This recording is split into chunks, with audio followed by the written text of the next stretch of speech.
Hi everyone, my name is Eric, and today I'll be presenting on the environmental effects of petroleum combustion. So what exactly is petroleum and what do we use it for? Petroleum is a mixture of hydrocarbons found in rock deposits. Petroleum is split into two parts, petrol and eum. Petrol comes from the Latin word for for rock, and then eum comes from the Latin word for oil. So it literally translates into rock oil.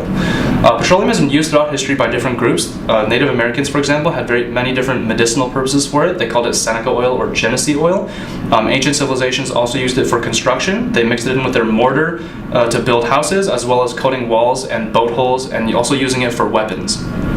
Also, in 1815, the city of Prague was vastly powered by these petroleum lamps. So throughout history, you'll see a lot of petroleum lamps being the main source of petroleum usage up until the invention of the internal combustion engine. So the modern American petroleum market was developed in 1859 when Edwin Drake began drilling producing wells in what is now Titusville, Pennsylvania. It was purely a lamp usage, as I said before. In history, we just used petroleum purely to power lamps until the invention of the internal combustion engine, which we then see it shift into a large use with cars, trucks, airplanes, and boats. Currently, our reliance on petroleum is very high.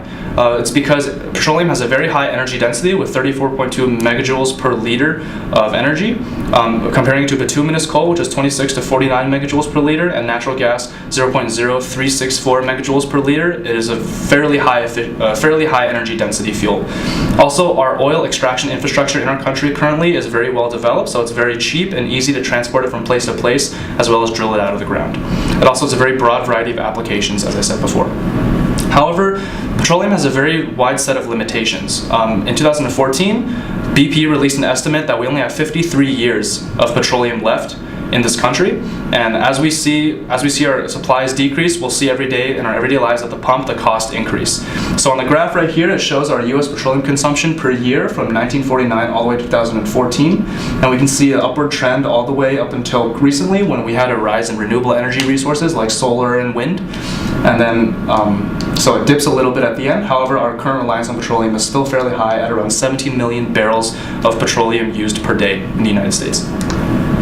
So petroleum in all its uses is used as combustion, like lamps, cars, trucks, we combust it. So the first equation here on the top line is a classic petroleum combustion equation. Methane reacts with oxygen with some pollutants, nitrogen and sulfur, to yield water, CO2, CO, NO, NO2, and SO2. Those four are contaminants, as well as the energy that we want for our devices.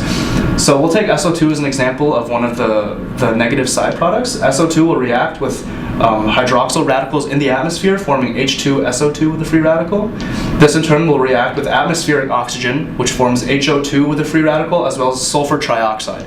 And that sulfur trioxide is going to react with atmospheric water, forming H2SO4, better known as sulfuric acid.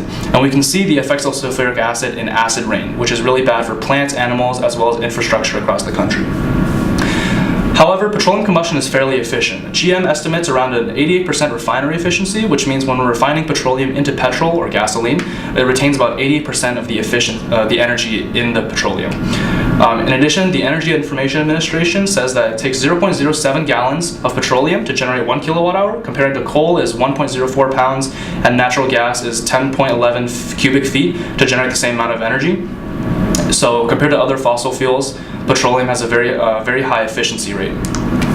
Let's talk more about the pollution. So some of the pollutants, like I mentioned before, are carbon dioxide, sulfur oxides, nitrous oxide, as well as ozone. And these are really bad because it leads to different health problems in the form of smog.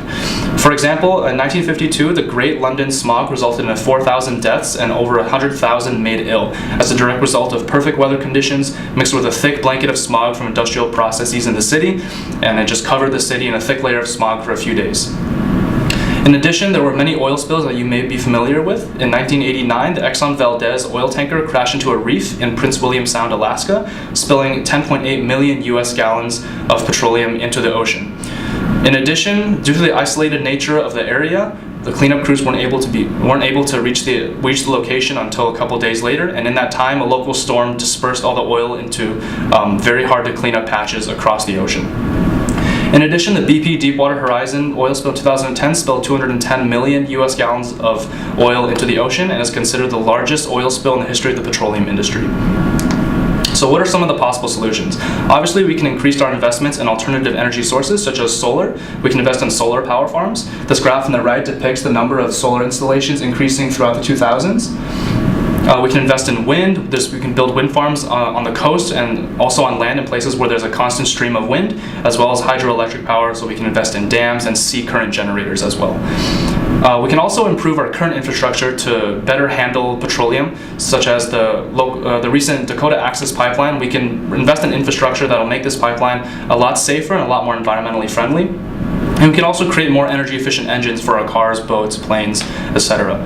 GreenCarReports.com reported that Toyota achieved a 38% thermal efficiency rate, which is a fairly high for an internal combustion engine. So we're already on our way to creating more efficient engines.